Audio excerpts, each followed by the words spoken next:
வணக்கம், எல்லாருக்கும் வணக்கம்.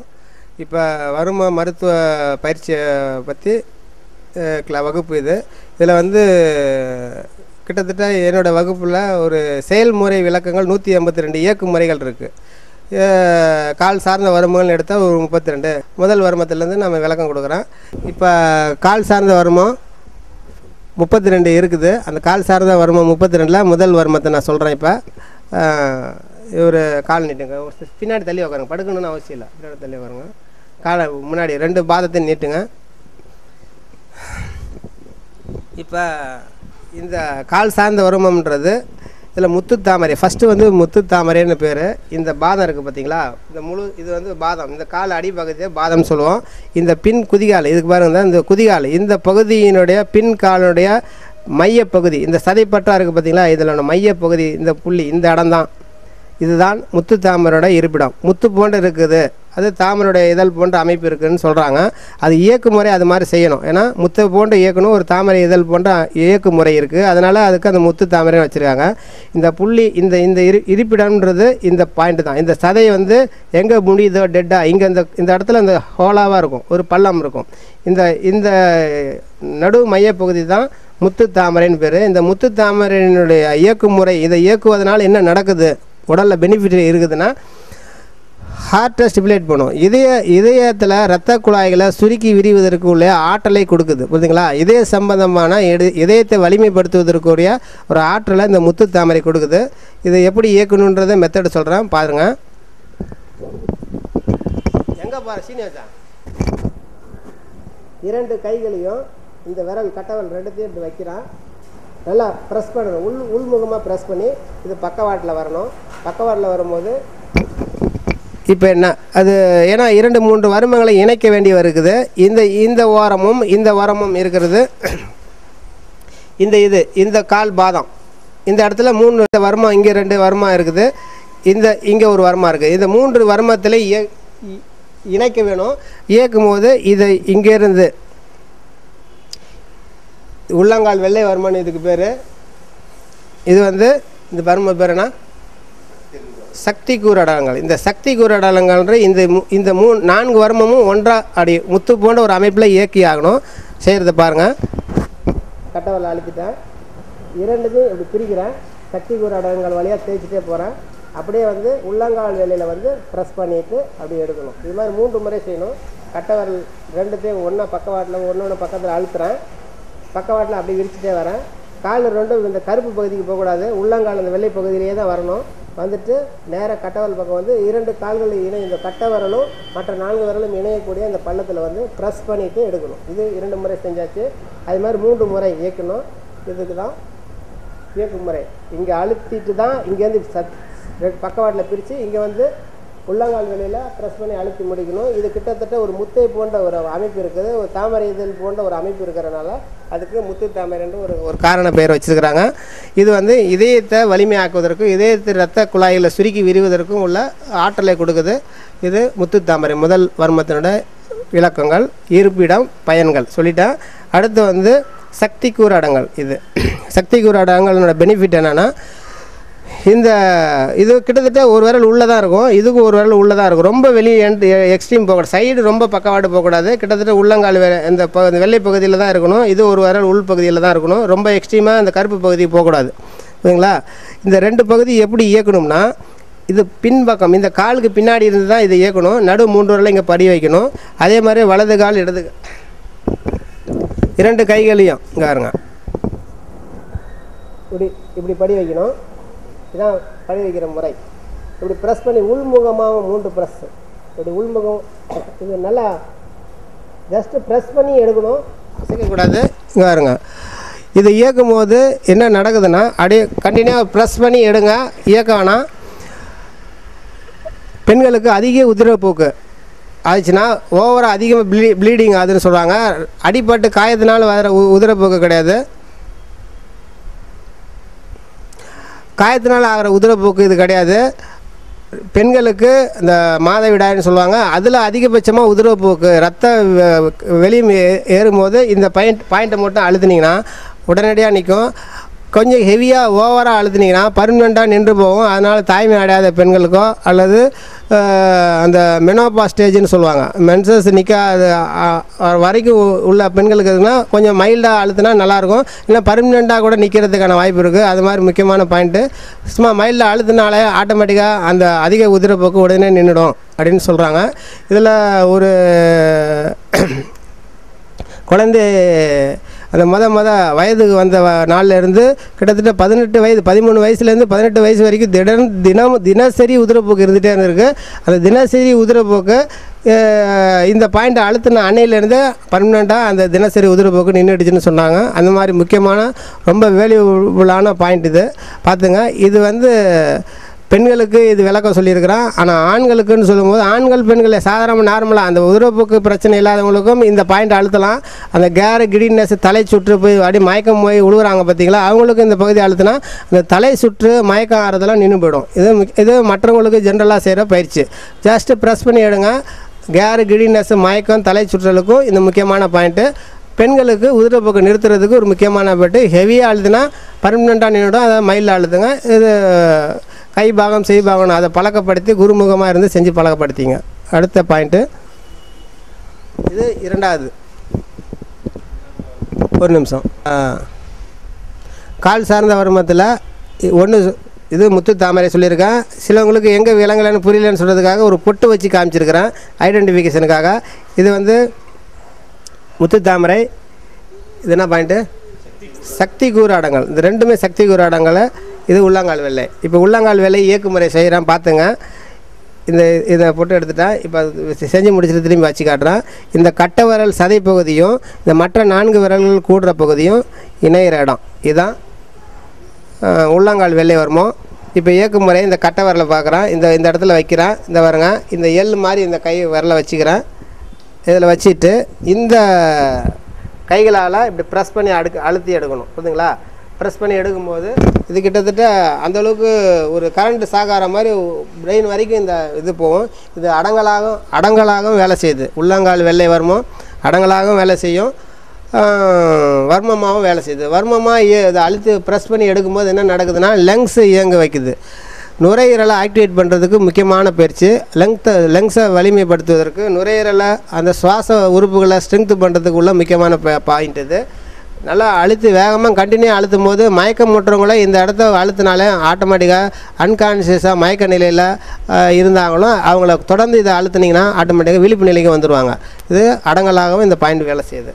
1 முத்து தாமரை, 2 சக்தி கூறாடங்கள், 3 உள்ளங்கால் வெள்ளை வர்மம்.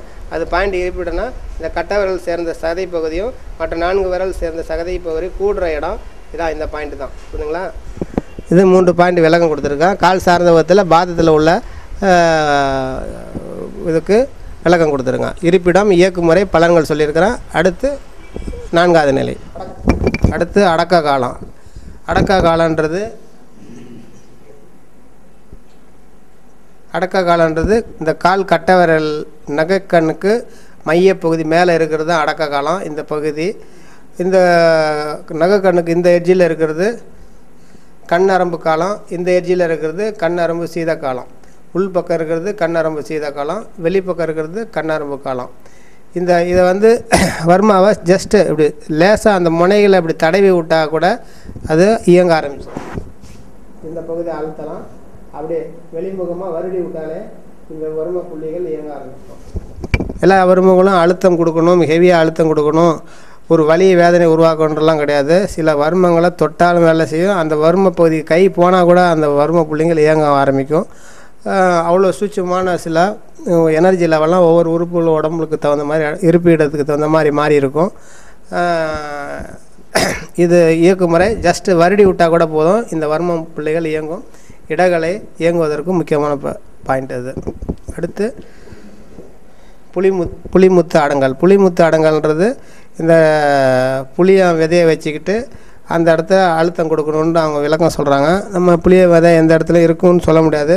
இல்லைனாலும் கூட இந்த கை விரலுடைய கட்டை விரலுடைய இந்த ரேகை பகுதி ஒரு எலும்பு பகுதியாக இருக்கும். அந்த பகுதியை வச்சு இயக்கலாம். கொஞ்சம் ஹார்டு ப்ரெஷர் கொடுக்கும்போது அது இயங்க ஆரம்பிக்கும். இந்த விரல் இந்த நகக்கண்ணுக்கும் இந்த முதல் மொழிக்கும் நடுவில் இருக்குது புளிமுத்து அடங்கலை. இந்த கட்டவரில் அந்த மைய பகுதி எலும்பு பகுதியை வச்சுட்டு இதை ப்ரெஸ் பண்ணி எடுத்தால் இது மூளை வரைக்கும் அந்த நரம்போட தூண்டுதல் ஸ்டிமுலேட் ஆகும். இது வந்து கிட்டத்தட்ட மயக்கமுற்றவர்களை எழுப்புவதற்கு ஒரு அடங்கலாக பயன்படுது இந்த புளிமுத்து அடங்கல். புளியை விதையலைன்னா இது மாதிரி இந்த கை நடு இந்த எலும்பு பகுதியை வச்சு கொஞ்சம் கண்டினியூவாக ப்ரெஸ் பண்ணிங்கன்னா மயக்கமுட்டு அன்கான்சியஸ் வந்து படுத்த இருக்கிறவங்கள விழிப்பு நிலைக்கு கொண்டு வர்றதுக்குரிய ஒரு அப்ளிகேஷன் இது, அவ்வளோதான். அடுத்து பூத சுத்தி. பூத சுத்தி 1 1 2 3 இருக்குது. ஆகாய பூதம், மண் பூதம், காற்று பூதம். இந்த 3 பூதங்களை இயங்குவதற்கு உரிய முக்கியமான பாயிண்ட் நீர் பூதம் வேறங்க. நெருப்பு பூதத்துக்கு மட்டும்தான் இந்த காலில் வராது, மீதி 4களுக்கும் இருக்கும். இப்போ முதல் பூத சுத்தின்றது இந்த முதல் மடக்கு பகுதி, கட்டவரில் இந்த மடக்கு பகுதி. இதை அழுத்தி அப்படி வெளிமுகமாக இழுக்கணும். இதுதான் முதல் பூத சுத்தி. 2வது பூத சுத்தி இந்த 2வது மெட்டி விரல் எந்த டெட் எண்டு எங்கே முடியுதோ மேலே அந்த எண்டில் வச்சிங்க. கையில் அடியில் ஒரு விரலை பிடிச்சிங்க. கட்டை வரலையோ நடுவரலோ இல்லை முதல்ல சுட்டு விரலை வச்சுட்டு அப்படி நல்லா டைட் பண்ணி பிடிச்சிக்கிட்டு வெளிமுகமாக இழுக்கணும். அப்படி இழுக்கணும். சொடக்கு போடுற மாதிரி சுண்டி இழுக்கக்கூடாது, இப்படி சுண்டி இழுக்கக்கூடாது. ரெண்டுத்தையும் ப்ரெஸ் பண்ணி அப்படி வெளிமுகமாக இழுக்கணும். 2வது பூத சுற்றி. 3வது பூத சுற்றி அதே மாதிரி நடு விரலில் டெட் எண்டு பகுதி, காலோட இணையக்கூடிய பகுதி, அடியில் ஒரு விரல் வச்சிங்க. அந்த மேலே சந்திக்கிற இடம் வச்சிங்க. நல்லா ப்ரெஸ் பண்ணுங்கள். அப்படி புல் பண்ணி அப்படி அழுத்தி புல் பண்ணி வெளிமுகமாக இழுங்க. வெளிமுகமாக இழுத்தா அந்த பூதம் இயங்கும். 4 பூதங்களும் இதில் இயங்க ஆரம்பிக்குது. அடுத்து இது கேமரா போஸ்க்காக கொஞ்சம் உங்களுக்கு காலை விரலை காட்டணுன்றதுக்காக இப்படி படுத்துருக்கிறாரு. சாதாரண நிலையிலேருந்து செய்யலாம். இதாக இருந்தாலும் உங்களுக்கு இந்த தெளிவாக தெரியுன்றதுக்காக இந்த காலை ஒரு பரட்டி வைக்கிறான். அதனால் அந்த கோணத்தில் படுத்துருக்கிறாரு பாருங்கள். இது பூத சுத்தி. முத்து தாமரை இது சொல்லிட்டிங்களா, புளிமுத்து அடங்கலை. புளிமுத்து அடங்கல் சொல்லவா? இது இப்போ சொல்ல போட பாயிண்ட் பாரு. புளிமுத்து அடங்கல். புளிமுத்து அடங்கல்ன்றது புளிமுத்து அடங்கலுடையனா இயக்குமுறை சொல்கிறேன் பாருங்கள். எங்கள் இருப்பிடம் இயக்குமுறை சொல்கிறேன் பாருங்கள். கட்டவரல் இந்த நகக்கண் பகுதியும் இந்த மொழி ரெண்டுத்துக்கும் நடுவில் உள்ள பாயிண்ட்டு புளிமுத்து அடங்கலை.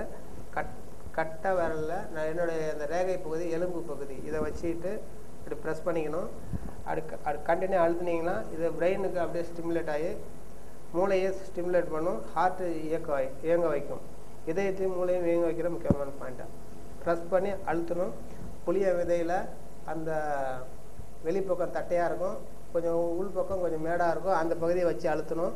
புளிய விதை இல்லாத பட்சத்துக்கு நம்ம கை கட்டை விரலில் நடு எலும்பு பகுதியை வச்சு ப்ரெஸ் பண்ணி எடுத்தால் போதும், மயக்கமுற்ற எழுப்பலாம்.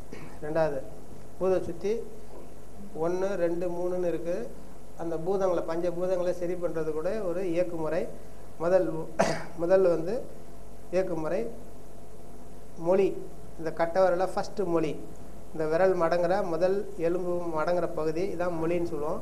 இதை பிடிச்சிட்டு நல்லா டைட் பண்ணிங்க. வெளிமுகமாக நம்மை நோக்கி இழுக்கணும். அழுத்தி நம்மை நோக்கி இழுக்கணும். சொடக்கு போகிற மாதிரி இழுக்கக்கூடாது, வேகமாக இழுத்து வெளியே விடணும். 2வது பூத சுற்றி இந்த கால் பாதம் இது இணையிற இடம். இந்த மெட்டி விரல் எங்கே டெட் எண்டு முடியுதோ இது முடிகிற இடம் தான் 2வது பூத சுற்றி.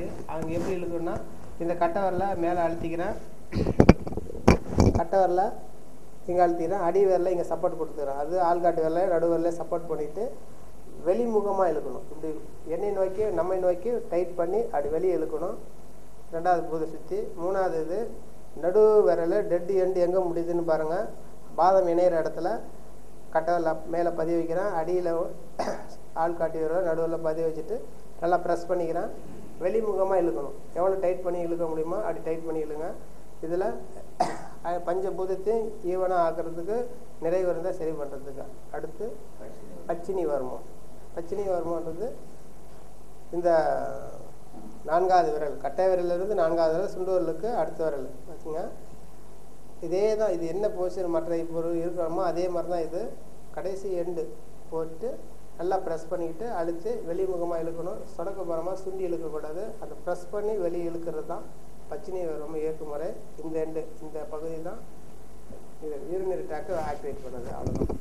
அடுத்து சூண்டிகை காலம். சூண்டிகை காலன்றது இது முதல் மொழி, இது இரண்டாவது மொழி. இந்த இரண்டாவது மொழி ஜஸ்ட் ப்ரெஸ் பண்ணி கேட்கனாலே சூண்டிகை காலம் இயங்கும், காலுக்கு ஆற்றல் கொடுக்கும். அடுத்து விருத்தி காலம், விருத்தி அடங்கல், கால் ஜன்னி வருமானம், மூணுமே கிட்டத்தட்ட ஒரே இடத்துல இருக்கிற இருப்பிடம் கேட்குறத சொல்கிறேன் பாருங்கள். நிமிடம் பாருங்கள், நிமிடம் பாருங்கள்.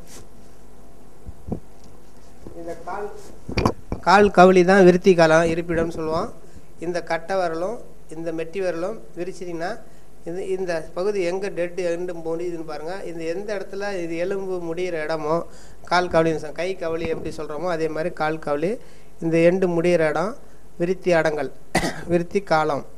பச்சை கால்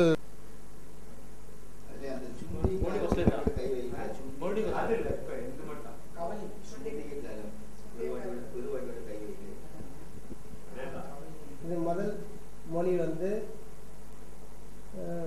பூத சுத்தி 1, இந்த கட்டவரல் முதல் மொழி. ரெண்டாவது மொழி வந்து சூண்டிகை காலம். இந்த கட்டவரலை அழுத்தி ப்ரெஸ் பண்ணி எடுத்தாலே சூண்டிகை காலம் வேலை செய்யும். ரெண்டாவது மொழி தான் சூண்டிகை காலம். முதல் மொழி வந்து பூத சுத்தி 1. இந்த இதுதான் சூண்டிகை காலம் இருப்பிடம்.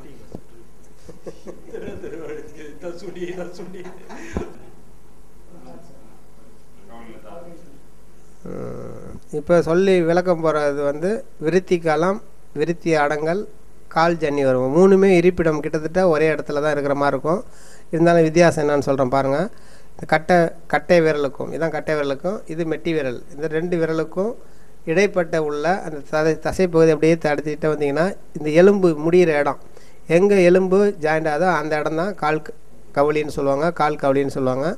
இந்த இடத்த கை கட்டை விரலால் இப்படி வச்சுட்டு அழுத்தி மேலே தூக்குனா விருத்தி அடங்கல் பேர். ஜஸ்ட்டு அழுத்தி 3 முறை ப்ரெஸ் பண்ணி எடுத்தால், இந்த கட்டை விரலால் உள்முகமாக 3 முறை அழுத்தி எடுத்தால் விருத்தி காலம். அதை அழுத்தி மேல் நோக்கி தூக்குனா விருத்தி அடங்கல். இந்த கட்டை விரலை நல்லா பிடிச்சிக்கிட்டு நல்லா இந்த சைடு பக்கவாட்டு இந்த எலும்பு பகுதி, இந்த ஓரம் உள்ள எலும்பு பகுதியை அப்படியே விரித்து டைட் பண்ணும். இந்த கையை டைட் பண்ணி வெளிமுகமாக டைட் பண்ணிங்கன்னா, இப்படி டைட் பண்ணிங்கன்னா பச்சினி வர்மம்னு பேர். கால் ஜன்னி வர்மம்னு பேர். இந்த கால் ஜன்னி வர்மம் இயக்கும் போது கொஞ்சம் சுவாச கஷ்டம் இருக்குதுன்னா நேரு வர்மம் கொடுக்கணும். இதுக்கு ஆல்டர்னேட்டிவாக நேரு வர்மமும் அழகு கோச்சி வர்மமும் பொரிச்சான் கலமும் கொடுத்தா அந்த பிரீத்திங் கொஞ்சம் நார்மலாக. ஏன்னா கொஞ்சம் அழுத்தம் அதிகமாக கொடுத்தா பிரீத்திங்கு அன்ஈஸியாக இருக்கும். அதுக்கு வந்து ரெமெடி செய்யணும், அது தேவைப்பட்டால் செஞ்சுக்கலாம்ங்களா. இது விருத்தி காலம். அழுத்தி எடுக்கணும் 3 முறை இந்த கட்டை விரலால். விருத்தி அடங்கல் அழுத்தி மேலே தூக்கணும். கால் ஜன்னி வருமா அழுத்தி வெளிமுகமாக கால் கட்டவரல் பக்கம் அந்த எலும்பை ஒட்டி டைட் பண்ணணும். எவ்வளோ டைட் பண்ண முடியும் அவ்வளோ டைட் பண்ணுங்க. இது கால் ஜன்னி வருமோ. அடுத்து படங்கால் வருமோ. படங்கால்னால் இந்த ஏரியா தான் படங்கால்னு சொல்கிறாங்க. அந்த மேல் கால் பகுதியை வந்து படங்கால்னு சொல்கிறாங்க. இது இயக்குறது எப்படின்னா, இந்த கணுக்காலுக்கு கீழே இதுக்கு இடைப்பட்ட பகுதி. இதை வெளிமுகமாக 3 சுழற்சி செய்யணும், உள்முகமாக 3 சுழற்சி. இப்போ இந்த கால் இருக்குதுன்னா நடு 3 வரல அழுத்திக்கிட்டு இப்படி கிராஸ், இப்படி இங்கேருந்து ஒரு கோடு கிராஸ் போட்டால், இங்கேருந்து ஒரு இன்ட்டு போட்டால் சந்திக்கிற இடம் ஞாபகம் வச்சிங்க. ரெண்டுமே இந்த காலில் குறுக்கால ஒரு கோடு போட்டால் இன்ட்டு மாதிரி போட்டால் சந்திக்கிற இடம் படங்கால்னு வச்சிங்க. கையை நடு 3 வரல படிய வச்சிங்க.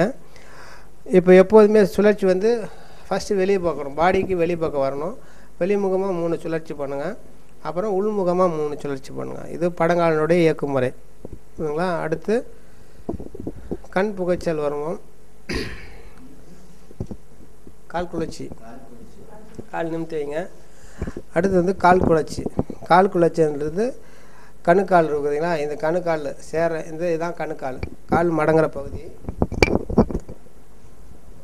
இந்த மடக்கு பகுதி தான்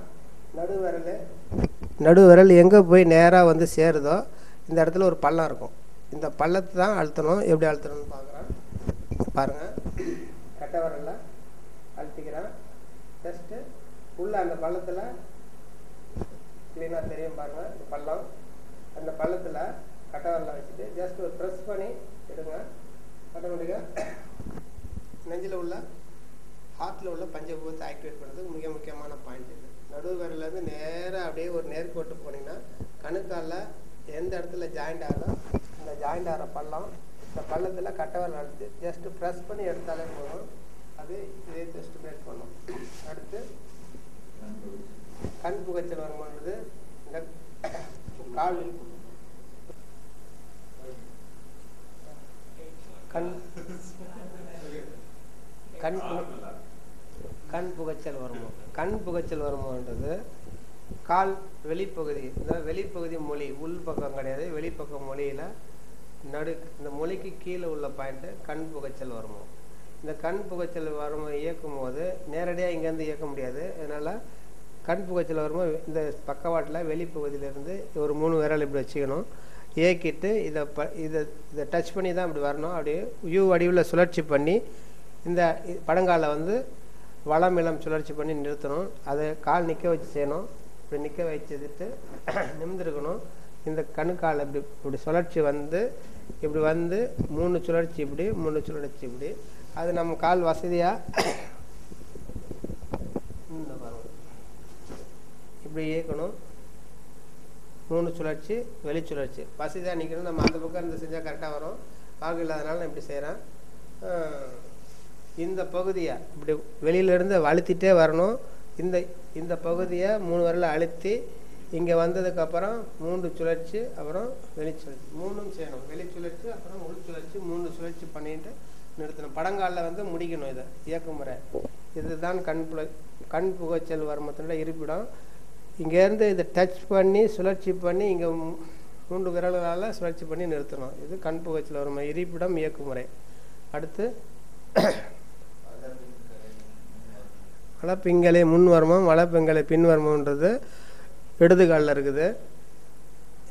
இது இடது காலில் மட்டும்தான் இருக்குது. இதே தான் இது கண் புகைச்சல் வருமோ 2 கால்களையும் இருக்குது. இது கண் புகைச்சல் வருமோ 2 லெஃப்ட் ரைட் 2 இடம் கால் வலது காலில் இருக்குது. இது கண் புகைச்சல் வருமோ இந்த முன்பக்கம் இந்த மொழி வெளி சைடு அவுட்ரு வெளிப்பக்கம் மொழிப்புக்கு மொழியில் கீழே எண்டில் இருக்கிறது கண் புகைச்சல் வருமோ. அதற்கு இந்த மொழியினுடைய முன்பகுதி வலப்பிங்கலை முன் வருமோ, இந்த மொழியினுடைய பின்பகுதி வலப்பிங்கலை பின் வருமோ. இது வலப்பிங்கலை பின் வருமோ, இது வலப்பிங்கலை முன் வருமோ, இது கண் புகைச்சல் வருமோ. இப்போ வலப்பிங்கலை முன் வருமத்தை எப்படி இயக்கணும்னா ஜஸ்ட்டு இப்படி வந்துருச்சு நில்லுங்க.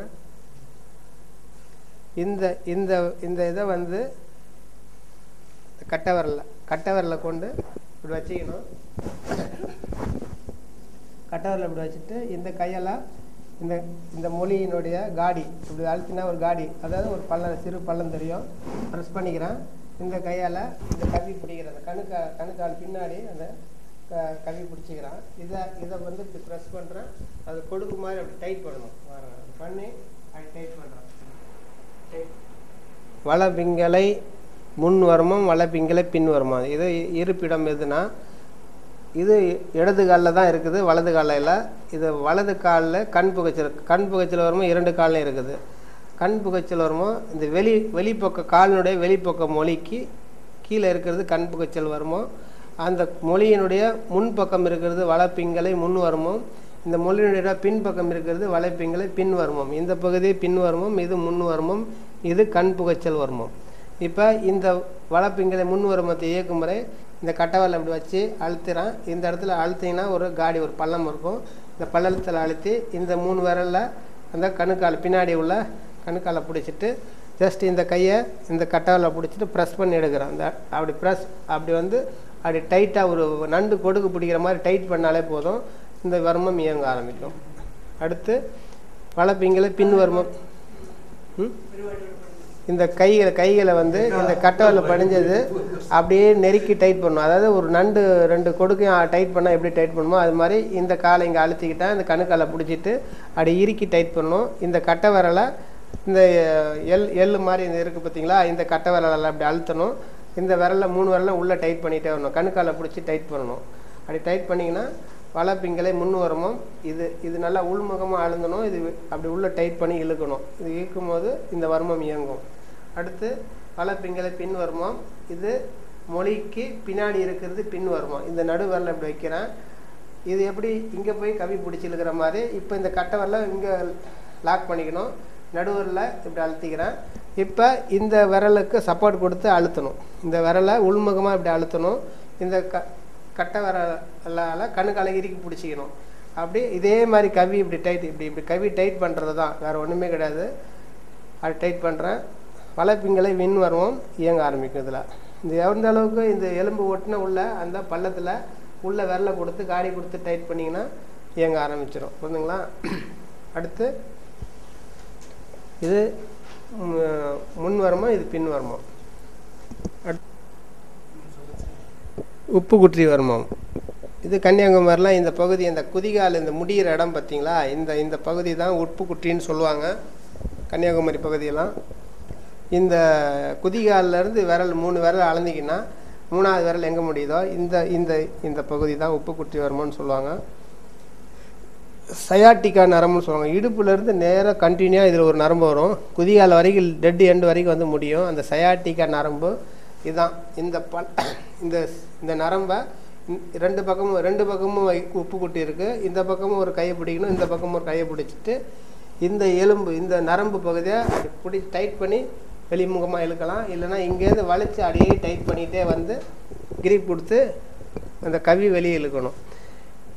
இந்த 2 பகுதியும் பிடிச்சிட்டு வெளிமுகமாக இழுக்கலாம். இல்லை வலித்து அப்படியே இங்கேருந்து டைட் பண்ணிகிட்டே வந்து கவி இறுக்கி பிடிச்சிட்டு வெளிமுகமாக இந்த நரம்பை வெளியே டைட் பண்ணி இழுக்கிறது தான் உப்பு குட்டி வருமத்துன்னு வறுமை இயக்குமுறை. இல்லை நல்லா அழுத்தி நீவி விட்டாலே இந்த உப்பு குட்டி வருமம் இயங்கும். ஆட்டோமேட்டிக்காக அழுத்தி டைட் பண்ணிக்கிட்டே வரணும்.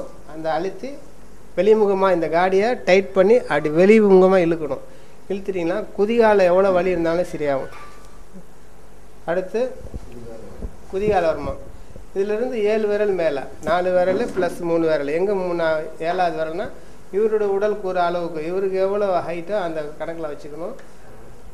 இது குதிகால் வருமா. இந்த பாயிண்ட்டு 7 விரல் மேலே இருக்குது. இது கர்ப்பப்பைக்கு ஸ்ட்ரென்த்து கொடுக்குது, குதிகால் காலுக்கு எனர்ஜி கொடுக்குது. இது இப்படி கட்டை விரல் நடு சென்டர் பாயிண்ட் வைக்கணும். இந்த விரலை வச்சுட்டு இப்படி அழுத்தலாம். இது குதிகால் வருமத்தினுடைய இயக்குமுறை. இல்லைன்னா நிற்க வச்சு இல்லை இப்படி வச்சுட்டு இந்த நடு 3 விரலை இப்படி பதிய வச்சுட்டு எப்படி அழுத்தலாம். இது குதிகால் வருமத்தின இயக்குமுறை. இதுக்கு ரொம்ப சிறப்பாக வரும். இது நல்லா டைட்டாகும். கிரிப் கொடுத்துட்டு எடுக்கலாம். ஒரு விரலை வைங்க, இன்னொரு விரலை வச்சு நல்லா ப்ரெஸ் பண்ணி ரிலீஸ் பண்ணுங்கள். இதுதான் இயக்குமுறை. அடுத்து மண்ணை அடங்கல், கீழ் மண்ணை அடங்கல். இந்த கண்ட சதை எங்கே முடியுதோ இந்த முடிகிற பகுதி கீழ் மண்ணை அடங்கல். கண்ட சதை எங்கே முடியுதோ அது மேலே முடிகிற இடம் மேல் மண்ணை அடங்கல். இது கீழே முடிகிற இடம் கீழ் மண்ணை அடங்கல். இந்த இடத்துல அதே மாதிரி 3 விரலை வச்சு அழுத்தலாம். இல்லை இந்த கட்டை விரலை இப்படி ப்ரெஸ் பண்ணிக்கிட்டு இந்த இடம் 2 சதை நல்லா இந்த கடைசி டெட் எண்டு முடிகிற இடத்துல கிளியராக தெரியும். இந்த இடத்த அழுத்தி எடுத்துட்டிங்கன்னா ப்ரெஸ் பண்ணி எடுத்துட்டிங்கன்னா இதுதான் கீழ் மண்ணை அடங்கல். அடுத்து கொம்பேரிங்களா, மேல் மண்ணைன்றது இந்த எண்டு இங்கே முடியுது. இந்த தசை பகுதி எங்கே முடியுது தடையிட்டே வந்தீங்கன்னா இந்த இடத்துல முடிகிற இடம் இது மேல் மண்ணை அடங்கல். அதே இயக்குமுறை தான். ப்ரெஸ் பண்ணி எடுக்கணும். அந்த விரலை கட்டை விரலை வைங்க, உள் அழுத்தி எடுக்கணும். இதுவுமே உள் அழுத்தி எடுக்கணும். ரெண்டுமே இதோட தான் முடியுது. பார்க்க போனால் நிறையா இந்த இடத்துல ப்ளைனாக இருக்கிற மாதிரி இருக்கும். ஆனால் அந்த டெட் இந்த நல்ல மசில் மேடு ஏறி இப்படி இறங்குற இடம் தான் வச்சுங்க. இதுதான் கீழ் மண்ணை அடங்களோட இருப்பிடம்.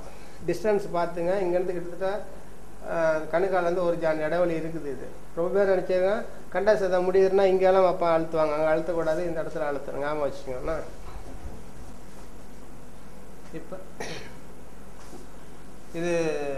இப்போ சொல்லக்கூடிய வர்மத்தின் பெயர் கொம்பேரி காலம்.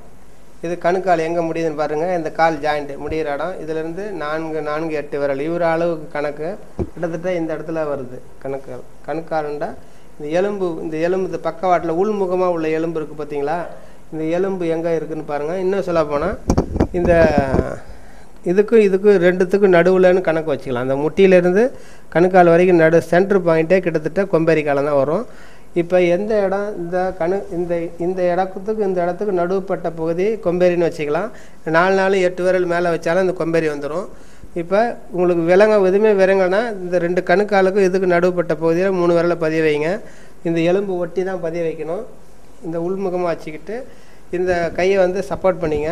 இந்த பக்கம் சப்போர்ட் பண்ணி உள்முகமாக 3 முறை அழுத்தணும். இதே மாதிரி தான் கோத்து இந்த எலும்பு ஒட்டின உள்ள சதையை உள்ளே டைட் பண்ணி இழுக்கணும். கொஞ்சம் உடல் பருமனாக இருக்கிறவங்களுக்கு இந்த தோலை சப்போர்ட் பண்ணிக்கலாம், இல்லை கால் முட்டியை சப்போர்ட் பண்ணிக்கலாம். அழுத்திட்டு இந்த 3 விரலை படிய வச்சுங்க. இந்த 3 விரலை அதுக்கு சப்போர்ட் மேலே கொடுத்துட்டு உள்முகமாக இந்த விரல் நீங்கள் இந்த வலது கையால் உள்ளே அழுத்தணும். ப்ளஸ் இதுக்கும் ஃபோர்ஸ் கொடுத்து டைட் பண்ணணும். ஏன்னா இது எலும்பு பகுதியாக இருக்கிறனால நல்லா உள்ளே அழுத்தி 3 முறை அழுத்திடுங்க. இது கொம்பேரி காலம் இயக்கு முறை. நல்லா உள்முகமாக இந்த விரலையும் டைட் பண்ணணும். இந்த நாமளும் வாலண்டரியாக வலது கையாலையும் அழுத்தம் கொடுத்து உள்ளே டைட் பண்ணணும். இடது கையாலும் அதுக்கு துணை புரியணும். அதுக்கு போட்டு அமுக்கி டைட் பண்ணணும். சப்போர்ட்டு கால் விலகமாக இருக்க தோள்பட்டையோ கால் முட்டியோ சப்போர்ட்டு சைடில் கொடுத்துங்க, ஆடாமல் இருக்கும். அவ்வளோதான். இது கொம்பேரி காலோட இயக்கு முறை. அடுத்து மூட்டு வருமம். இது கால் மூட்டு வருமம். மூட்டு வருமத்தில் கால் மூட்டு வருமம். இந்த பாருங்க, இந்த கால் மடங்குற பகுதி, கையை கால் லூஸ் கொடுங்க. இந்த மடங்குற பகுதி தான் கால் மூட்டு வருமம். இந்த காடி இருக்குது பாருங்களா, இந்த தெரியுதில் இதுதான் கால் மூட்டு வருமம்.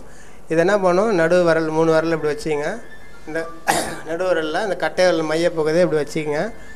உள்முகமாக 3 முறை அழுத்துங்க. இந்த இடது கட்டை விரலில் வலது கட்டை விரல் மேலே வச்சுக்கிட்டு 1 2 3 முறை உள்ளே அழுத்துங்க. அப்புறம் இது இது இது இது உள்ளே நல்லா எவ்வளோ ப்ரெஸ் பண்ணி எடுக்க முடியுமோ அவ்வளோ ப்ரெஸ் பண்ணி எடுத்தாலே போதும்.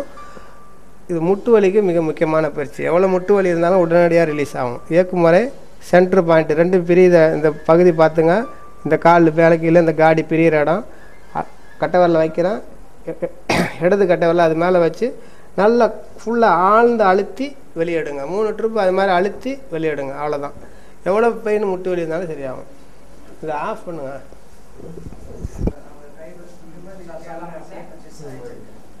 அடுத்து வீரடங்கல். வீரடங்கல்ன்றது கிட்டத்தட்ட இந்த இடம், இந்த அதாவது கால் மூட்டு வருமத்திலேருந்து 4 விரல் சாதாரணமாக கீழே வைங்க தர காலை.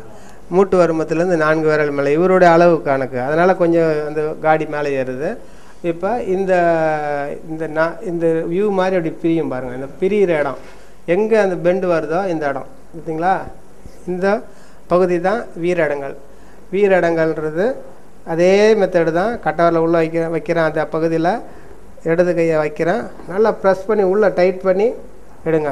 1 2 ஒரே கண்டினியூவாக ஒரு சில வினாடி நின்று எடுத்தாலும் பரவாயில்ல, 3 முறை அழுத்தி எடுத்தாலும் சரி, எப்படி இருந்தாலும் அது வேலை செய்யும். இதில் சிறிய அஸ்தி சுருக்கி வலிய அஸ்தி சுருக்கின்னு சொல்லுவாங்க. சிறிய அஸ்தி சுருக்கி வலிய அஸ்தி சுருக்கிய ஏற்கனா கிட்டத்தட்ட எலும்பு கம்ப்ரஸ் ஆகணுவாங்க. அப்படி உடம்பே அப்படி குறுகி 5 அடி மனிதன் 3 அடியாக மாறுவாங்கலாம் சொல்லலாம். அந்த அளவுக்கு எலும்பெல்லாம் அப்படி உருகி அது டைட் ஆகிட்டே வரும். அப்போ சிறிய அஸ்தி சுருக்கி வலிய அஸ்தி சுருக்கி தவறுதலாக இயக்குனா அதுக்கு மாற்றுதல் ஒன்று இருக்குது. அஸ்தி பெருக்கின கிட்டத்தட்ட இது அஸ்தி பெருக்கியாக வேலை செய்யும். இந்த இடத்த அழுத்துனீங்கன்னா ஆட்டோமேட்டிக்காக அந்த எலும்பு கம்ப்ரஸ் ஆகிறதே நின்று போடும். அவ்வளோ முக்கியமான பாயிண்ட்டு. மூட்டு வலிக்கு மிக முக்கியமான பாயிண்ட். இந்த ரெண்டுமே மூட்டு வலி எவ்வளோ வலி, டெரிபிள் பெயின், தாங்க முடியாத பொறுக்க முடியாத வலி எவ்வளோ மூட்டு வலி இருந்தாலும் இந்த 2 புள்ளிகளும் அழுத்தி எடுத்தாலே உடனடியாக கால் முட்டி வலி ரிலீஸ் ஆகும். இது முக்கியமான பாயிண்ட்டு. அடுத்து இது அடுத்து ஆமைக்காலம். ஆமைக்காலத்தினுடைய இருப்பிடம் எதுனா தொடை, இந்த எலும்பு பகுதி வச்சுங்க. இந்த எலும்புலேருந்து இந்த முட்டி, இந்த 2த்துக்கும் நடுவில் எங்கே அளந்துட்டு வந்தீங்கன்னா இந்த சென்ட்ரு பகுதி தான் ஆமைக்காலம். இந்த ஆமைக்காலத்தை இயக்கும்போது இது கொஞ்சம் சதைப்பற்றான பகுதி, 3 விரலாம் வச்சு அழுத்தினா இயங்காது. அதனால் இந்த உள்ளங்கை வெள்ளை வருமோ, இந்த வெள்ளை இது வச்சு அப்படி ப்ரெஸ் பண்ணி சுழற்சி பண்ணணும். வெளி சுழற்சி, அப்புறம் உள் சுழற்சி. உங்களோட உடலுடைய ப்ரெஸ் பண்ணி வெயிட்டு கொடுத்து இப்படி சுற்றுங்க. ஃபஸ்ட்டு வெளிமுகமாக, எப்போதுமே வெளிமுகமாக 3 சுழற்சி பண்ணுங்கள். அப்புறம் உள்முகமாக 3 சுழற்சி பண்ணுங்கள். சரிங்களா? இது ஆமைக்கான இயக்குமுறை.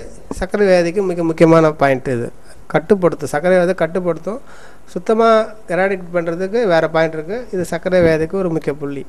அடுத்து உள்தொடை வருமம்.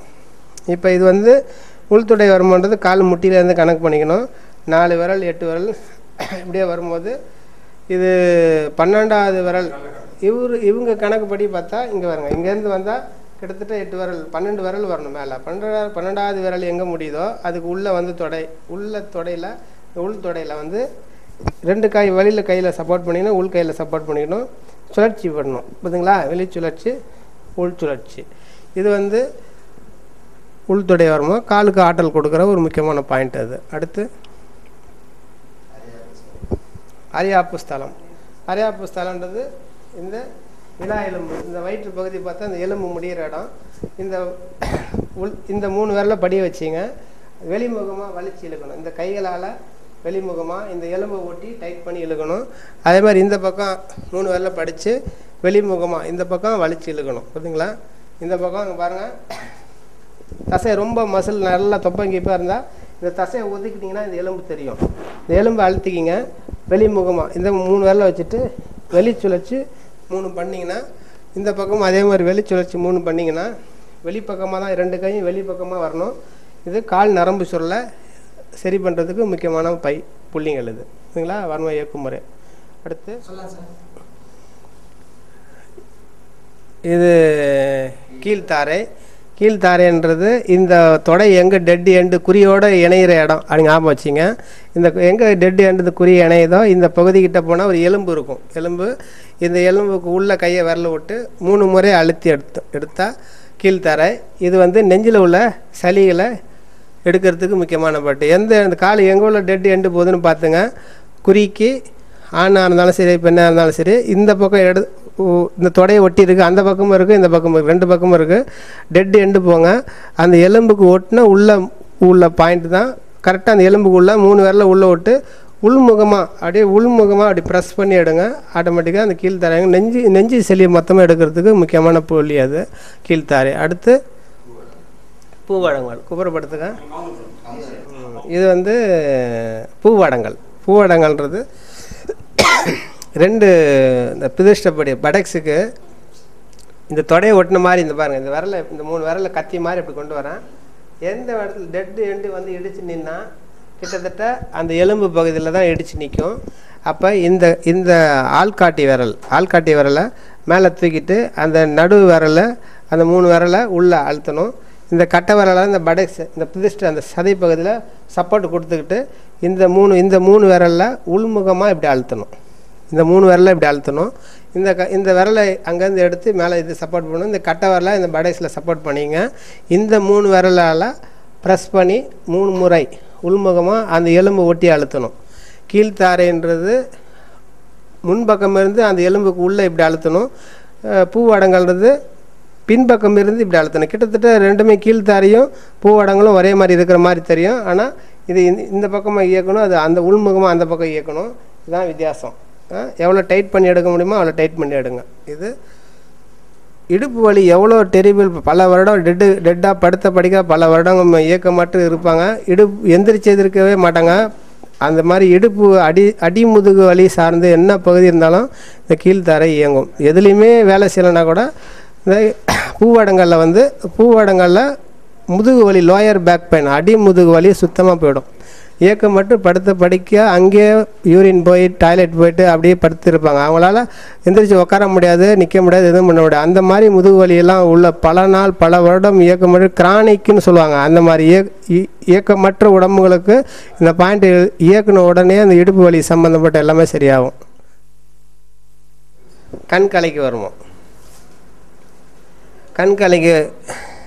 கண்கலைக்கு வருமானது கிட்டத்தட்ட மலை வாயில் இருக்கிற இடம் தான் கண்கலைக்கு வரும். மலை வாயிலேருந்து ஒரு விரல் உள்ளே இருக்குது. அது வந்து இந்த கட்டை நடு விரலில் இந்த எலும்பு பகுதியை வச்சு அப்படி உள்ள மோசன் போகும்போது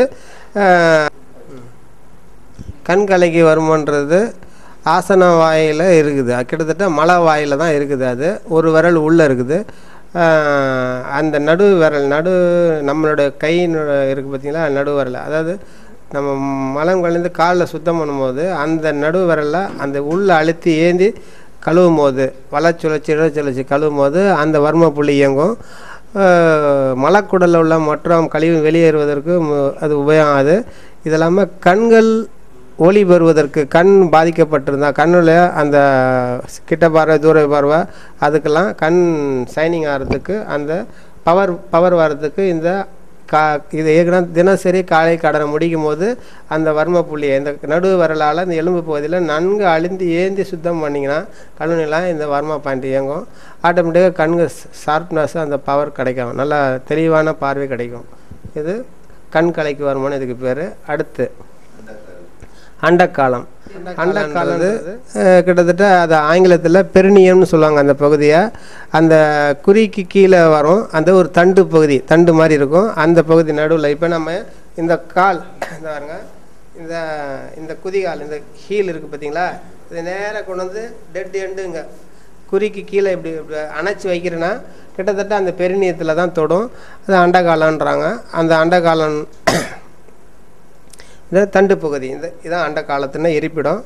ஆன்மீகவாதிகளுக்கெல்லாம் ஒரு பிரம்மச்சாரியம் காக்கிறதுக்காக அந்த இடத்துல இயக்க வைக்கிறாங்க. இது சித்தாசனத்தில் போடக்கூடிய ஒரு மெத்தடு. கரெக்டாக எக்ஸாக்டான பாயிண்ட்டு இந்த குதிகாலை நேராக கொண்டு வந்து அந்த குறிக்கு கீழே அடியில் அந்த தண்டு பகுதியில் தொட்டு அழுத்தினாலே கிட்டத்தட்ட அது இயங்கும். இது சிபி சைல்டு, அதாவது மூளை வளர்ச்சி குன்றிய குழந்தைகள்னு சொல்லுவாங்க. அந்த மூளை வளர்ச்சி குன்றிய குழந்தைகளுக்கு மிக முக்கியமாக இயக்கக்கூடிய முக்கியமான பாயிண்ட் அது. கிட்டத்தட்ட அது குண்டலினின்னு சொல்லுவாங்க. குண்டலினி அதாவது உயிர் ஆற்றல் அங்கே தங்கி இருக்கிற ஒரு முக்கியமான இடம். அதை பெரியவங்களா சின்னவங்களா இருந்தாலும் நம்ம நேரடியாக அங்கே இயக்க முடியாதுன்னா ஒரு துணிக்கினியோ ஒரு கர்ச்சியை வச்சு கர்ச்சி மாதிரி அங்கே கைக்குட்டியை அங்கே வச்சுட்டு தொட்டு அங்கே 3 முறை நல்லா அழுத்தி எடுத்தாலும் சரி, சுழற்சி பண்ணாலும் சரி, ஆட்டோமேட்டிக்காக அந்த அண்டக்காலம் இயங்கும். மூளை சார்ந்த என்ன பாதிப்பு இருந்தாலும் அண்டக்காலத்தை இயக்குனா பெரியவங்களுக்கும் இயங்கும், சின்னவங்களுக்கும் இயங்கும்.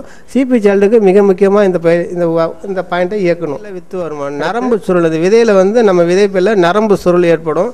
அந்த நரம்பு சுருளை ரிலீஸ் பண்ணுறதுக்கு இந்த விதையில் உள்ள ஒரு விதையை தான் அந்த வித்துன்னு சொல்லுவாங்க. ஆணுக்கு உள்ள பாயிண்ட் இது. கிட்டத்தட்ட அது சில சமயம் தவறான உறவுகள் இருக்கும்போது சில சமயம் அது அந்த நரம்பு சுருள் ஏற்படுவதற்கான வாய்ப்பு இருக்குது.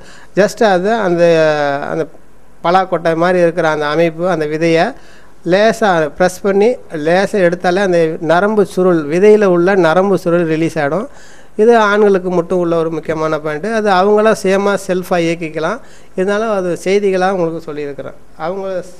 அவங்களுக்கு அந்த சூழ்நிலை அவங்களே இயக்குனா தானாக சரியாக போயிடும். அடுத்து